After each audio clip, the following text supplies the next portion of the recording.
Bonjour les amis, ben voilà, on a encore une semaine très puissante. Et cette fois-ci, c'est la portion de Noach. C'est toute l'histoire du déluge. La grande tempête, la grande inondation qui a en fait inondé toute la négativité dans le monde à l'époque de Noach. Et quand même, d'une manière et d'une autre, la famille Noach et sa famille, ils ont pu être protégés. Beaucoup de questions. Pourquoi, à quoi ça sert de faire tuer toute une génération? Comment ça se fait que Noach, il a pu avoir vraiment la protection et être le seul qui était sauvé de ce déluge?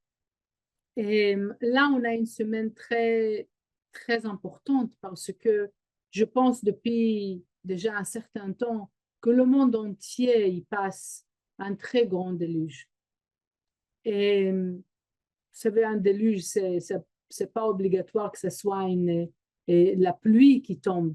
Ça peut être n'importe quel désastre, oui, qui va ramener les gens à être en danger et à être éliminés. Et la question, c'est qu'est-ce qui s'est passé? À quoi ça nous sert, cette histoire? Qu'est-ce qu'on peut apprendre de ça? Il y a beaucoup de choses. On va commencer avec le fait que chaque déluge ou chaque tempête ou chaque désastre qui arrive dans le monde, c'est pas rien qu'une image d'un bon Dieu qui veut faire du mal sur la terre et qui va purifier la terre ou quelque chose dans le genre, qui va causer une destruction tellement terrible. Ça, c'est la première chose. Pourquoi? Parce qu'il faut savoir que derrière un très grand miracle mondial ou un très grand désastre mondial, il y a la même énergie. Il y a une énergie divine qui est extraordinaire. Il y a une énergie divine qui est immense, qui est plus grande de qu'est-ce que les gens ils ont l'habitude à, on va dire, respirer. Et quand il y a une énergie qui peut inonder le monde avec du bien, ça dépend de la génération. Si la génération elle n'est pas prête pour cette énergie, qu'est-ce qui va se passer? Que l'énergie elle va avoir une forme d'une destruction. Si la génération elle est prête, ou si même pas tout le monde, ou si assez de monde, ou assez de gens qui sont capables de gérer cette énergie, donc la génération, elle sera protégée ou elle va expérimenter un moment de quelque chose de fort qui va se passer dans le monde. Vous pouvez prendre deux exemples que, encore une fois, toutes les choses que je partage avec vous viennent de l'éducation de Michael Berg qui partage sur Kabbalah.com et avec des études très, très profondes. Donc, si vous voulez connaître plus et aller au bout de l'explication, je vous conseille vraiment avec tout mon cœur d'écouter Michael Berg ou Michael, le Rav, et Karen, et Monica, ou d'autres professeurs sur Kabbalah.com pour avoir une image plus grande et plus profonde de qu'est-ce que je partage. Qu'est-ce que je veux partager avec vous, c'est vraiment des points importants pour que vous puissiez comprendre après les enseignements plus profonds. Donc, vous pouvez mettre une en face de l'autre la situation du déluge, effectivement, okay, la destruction, en face de l'expérience que les Israélites ils ont eue au mont Sinaï. Au mont Sinaï, il y avait une élévation. Le peuple, il a senti, il a ressenti l'immortalité. Il y avait un moment que tout était connecté, les voix, les images, tout était un. Donc, c'est la même lumière. Ça dépend de la génération, comment on pourra gérer cette énergie. Est-ce qu'on sera assez élevé pour pouvoir gérer cette force à devenir une élévation et faire grandir les choses en miséricorde, ou, comme on voit, comme on a vu déjà, et en espérant d'être beaucoup plus fort cette semaine pour pouvoir gérer l'énergie qui arrive d'une manière beaucoup plus profonde et forte, qu'on va expérimenter une élévation, une situation élevée, une situation plus protégée et plus miséricordiale pour nous et pour le monde. Qu'est-ce qui s'est passé avec Noach? Que Noach, différent de les générations d'avant, il n'était pas assez puissant. Même s'il était fort, et c'est dit qu'il avait beaucoup de certitude au Créateur. Mais il avait beaucoup de doutes sur lui-même. Ça nous ramène au prochain point. Mais à cause de ça, il n'a pas pu gérer l'énergie pour que cette énergie qui devait ramener le monde à un autre niveau de conscience, au lieu de créer une élévation, à créer un désastre. Et ensuite, il y avait l'élévation, mais d'abord, il y avait un désastre. OK? Donc, comment on peut faire? J'ai déjà donné une partie de la réponse, mais comment on peut faire pour devenir des êtres plus élevés pour qu'on puisse gérer l'énergie et la canaliser à devenir une expérience d'élévation miséricordiale et pas une expérience de désastre et chaos. Comme je pense en ce moment, peut-être l'année dernière, mais encore des parties, c'est encore là. Et comment ça veut dire, qu'est-ce que ça veut dire? Que dans notre génération, il y a quelque chose de très fort qui est en train de changer et s'élever. Mais c'est à nous. Comment nous, on fait quelque chose par rapport à ça pour qu'on puisse être plus puissant, plus fort dans la conscience, pas dans l'ego. Et dans cette direction-là, être capable de ramener au maximum de gens autour de nous pour vraiment pouvoir canaliser cette force à être une force miséricordiale et d'élévation. Donc on a dit, on a deux possibilités. La lumière, c'est la même lumière. C'est une très grande force qui est là pour inonder le monde à devenir quelque chose de beaucoup plus fort et beaucoup plus connecté. Maintenant, c'est qu'est-ce que nous, on doit faire pour pouvoir gérer et ramener cette énergie à être dans le sens du bon et pas de construction et pas de destruction. Et là, le secret se trouve dans le Zohar. Je lis dans le Zohar Hadash, c'est le nouveau Zohar, c'est des parties du Zohar qui sont été trouvées après. Et je lis dans le paragraphe 463.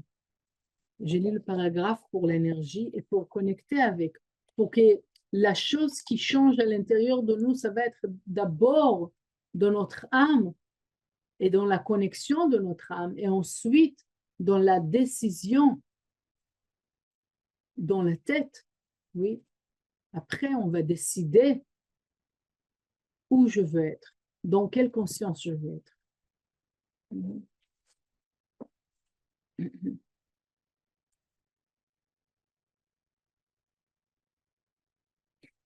אלא אמר דוד, כל מה שתשבחו לקמי קדוש ברוך הוא בהני מיני זמר אינו כלום.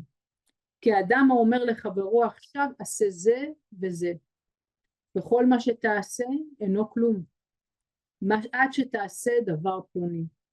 כך אמר דוד, הללוהו בצלצלי שמע, הללו בצלצלי תרועה, כלומר אינו הללו אלא מהו הללו?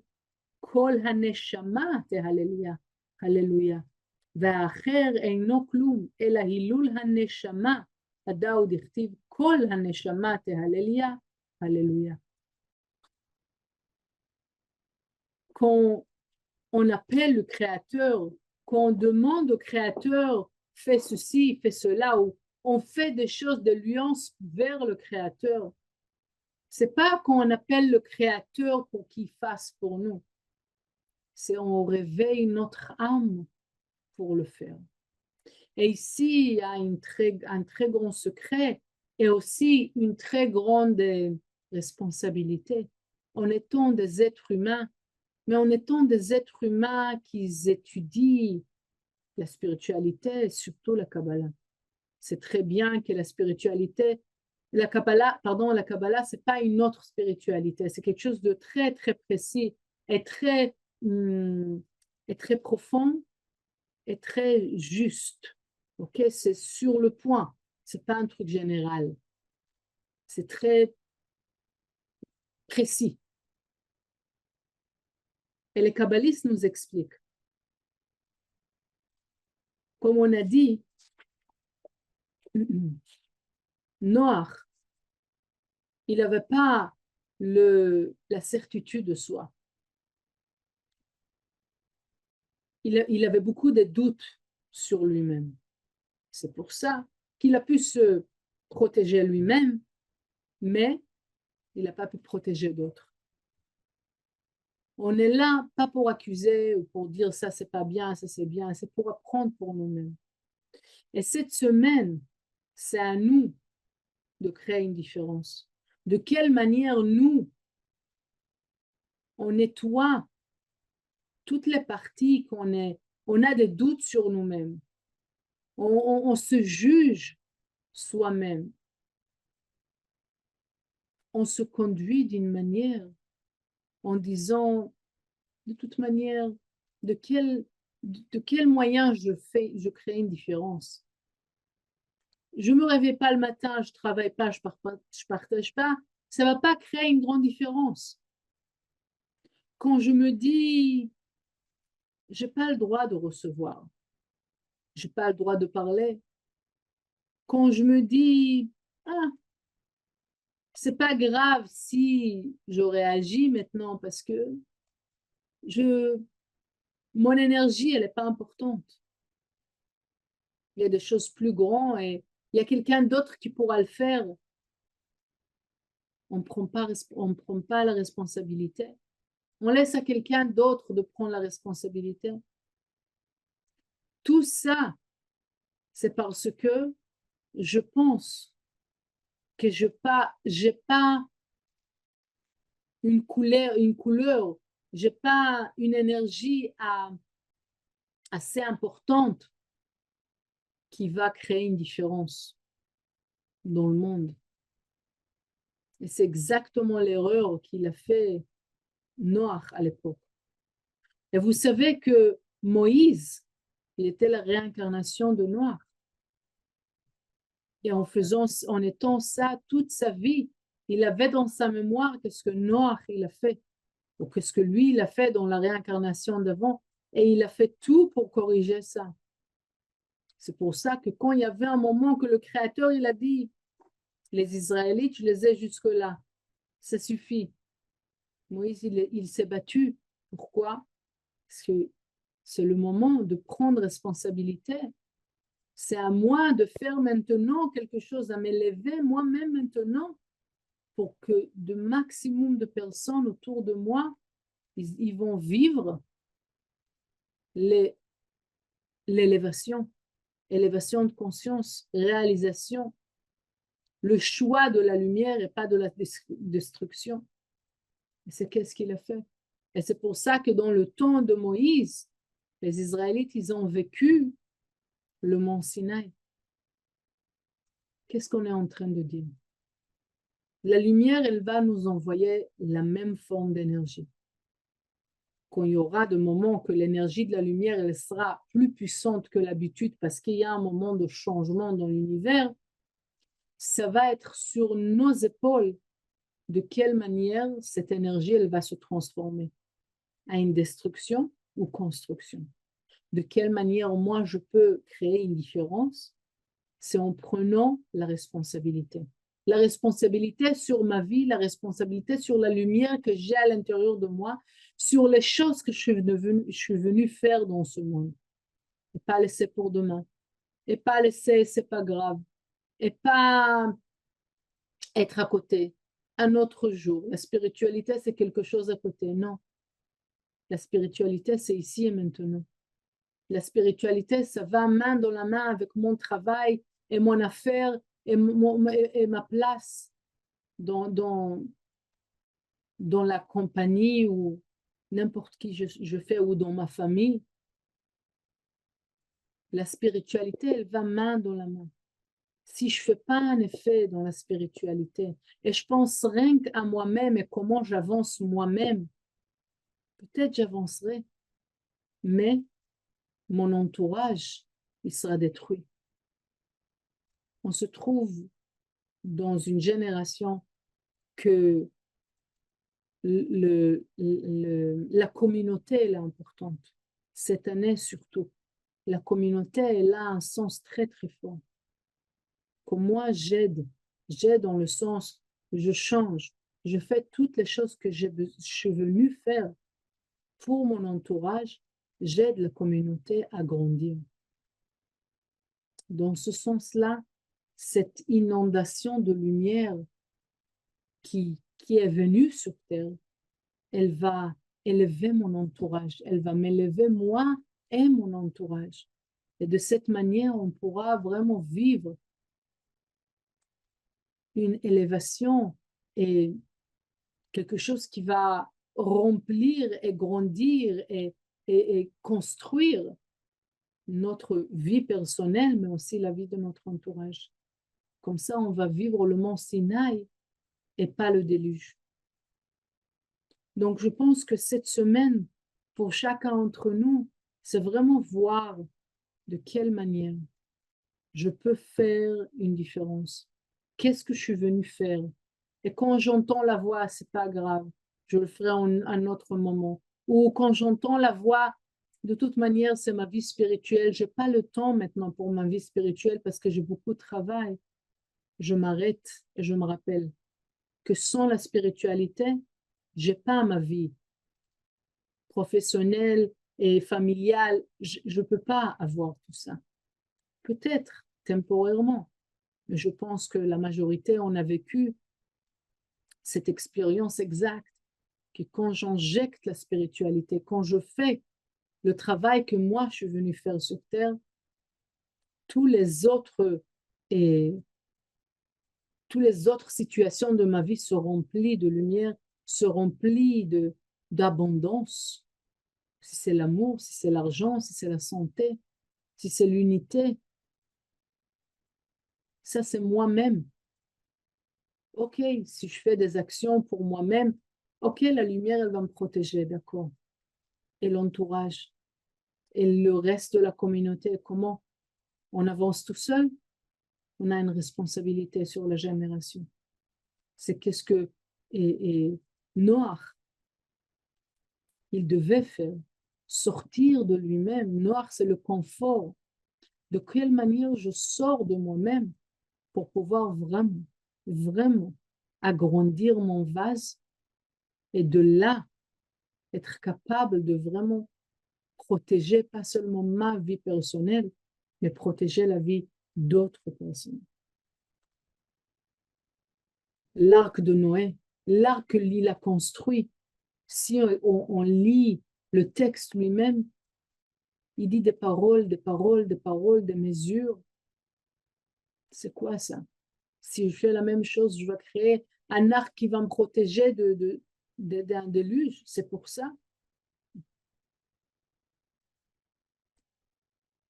Qu'est-ce qu'il a construit? À quoi il a relié? Et c'est écrit dans le Zohar. Il a relié avec la force du Zohar. la force du Zohar. Le Zohar, il est considéré l'arc de Noé. C'est exactement l'outil très précis, avec les mesures de paroles très précises, qui se trouvent exactement à leur endroit, qui peut nous protéger. Encore une fois, je peux m'assurer que je suis protégée et le reste du monde, comment on fait? On les laisse? On a une responsabilité. Chacun d'entre nous. On a dit, la première chose, c'est voir qu'est-ce que je suis venu faire? Qu'est-ce que je suis venu améliorer autour de moi? C'est quoi mes qualités, mes talents avec lesquels je peux partager? Et la deuxième chose, c'est commencer à les partager, commencer à les utiliser pour vraiment créer une différence, grandir mon vase. Et je peux grandir mon vase rien que grâce aux autres. Et la deuxième chose, c'est de quelle manière je peux partager le Zohar. Est-ce que je peux acheter 10 petits volumes ou 10 grands volumes ou n'importe et les partager, ou je peux aider aux autres à gagner l'effort, à faire l'effort et gagner à voir le Zohar, comme vous voulez. Trouvez des moyens de connecter des gens que vous connaissez, de votre famille, des amis, le gens de travail, maximum de monde autour de vous, qui vont connaître la grandeur de la Kabbalah, de l'enseignement de la Kabbalah et l'outil du Zohar. C'est avec ça, avec cet outil-là, avec cet enseignement-là, qu'on pourra vraiment gérer cette inondation de lumière qui est censée tout simplement de nous donner toute l'abondance possible. Et c'est maintenant qu'on peut faire différence cette semaine, toute l'énergie que vous avez à l'intérieur pour créer une différence. Voilà, je vous souhaite une très bonne semaine et beaucoup de réussite.